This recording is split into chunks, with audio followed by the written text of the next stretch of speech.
That was on Tuesday. This occurred on Monday. She went to school on Tuesday. We received a call to go talk to the victim on Tuesday because there had been a report of abuse. So our officers went out there to find out what occurred. The next day, our officers were able to find out who was involved. They were able to identify the 3 suspects, and they actually were able to interview them on Wednesday and get some, basically get them to tell us what happened. And they also provided, you know, incriminating statements and basically admitted to their conduct. So the actions of these 3 boys surprise your officers? I mean, or was her injury severe enough that it was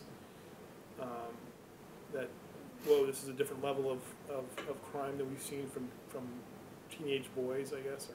Definitely. It definitely surprised me and the rest of my staff. I think everyone was shocked to see that these 13-year-old juveniles were involved in something like that. And yeah, you know, we made sure the victim received medical treatment, and that medical treatment, or during the medical treatment, they discovered that, you know, she did receive some injuries which were consistent with being a victim of a sexual assault. So yeah, it was quite disturbing for all of us, and for me too. You know, I work with youth. I think one of my main priorities since I've been in banning is to increase our level of intervention and prevention programs throughout the town, and for these kids not to have been part of like Boys and Girls Club or the Banning Police Activities League or something else positive. Right. It's concerning because they could have been. You know, we could have been including them in some positive alternatives, and for whatever reason they chose not to be part of that, and even sports programs. So, you know, it's disturbing to see that they chose to take on this type of activity and harm this innocent young child.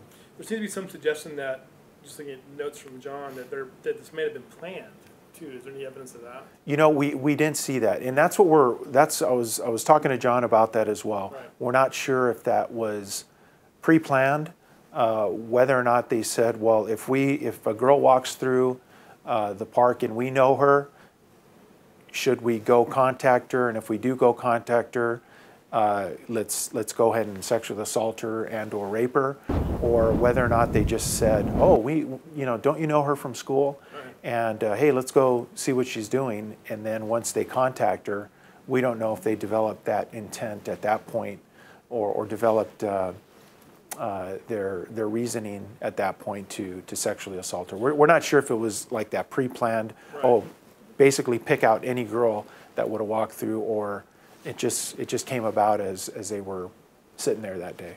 And she was in the park, just kind of, you know, presumably she actually lives in the general area, and she was in the park just kind of hanging out, or what? She was with a friend, okay. And her friend had left the park, and then she left shortly thereafter. I'm not sure how they parted. I don't know if one went one way, mm-hmm. One went another way, but after her friend left, she then started to leave the park, and that's when she was approached by these 3 students that she knows, and they went up to her, engaged her in conversation, and during that time, that's when they started to sexually fondle her, and then that's when they actually led her back towards the playground area, forced her back to the playground area, and that's when they continued to fondle her and push her to the ground, and eventually 2 of the 13-year-olds held her down, and then the other 13-year-old actually sexually assaulted her.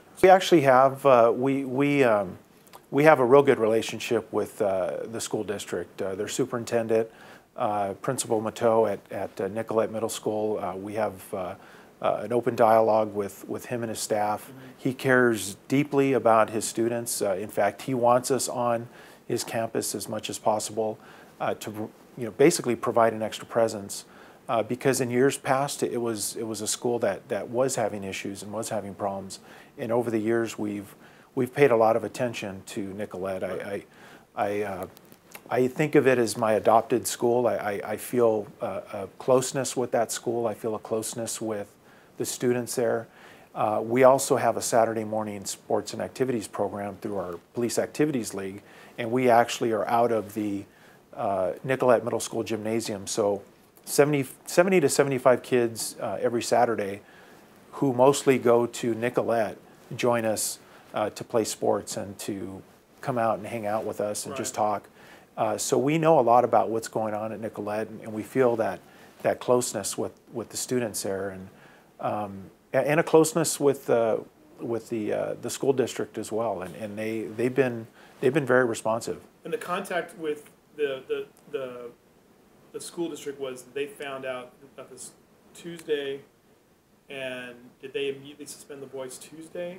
I believe it was Wednesday, because we wanted to interview them. We wanted to find out we first needed to identify them. Once we identified them, then we wanted to interview them, see if they would voluntarily talk to us, give us statements, which they did, and they admitted to their involvement. Once we had that information, then it was a matter of putting the case together and then going out to arrest them individually. Right. And then they were arrested on campus, or were they arrested at their homes? They were arrested on Thursday throughout the day.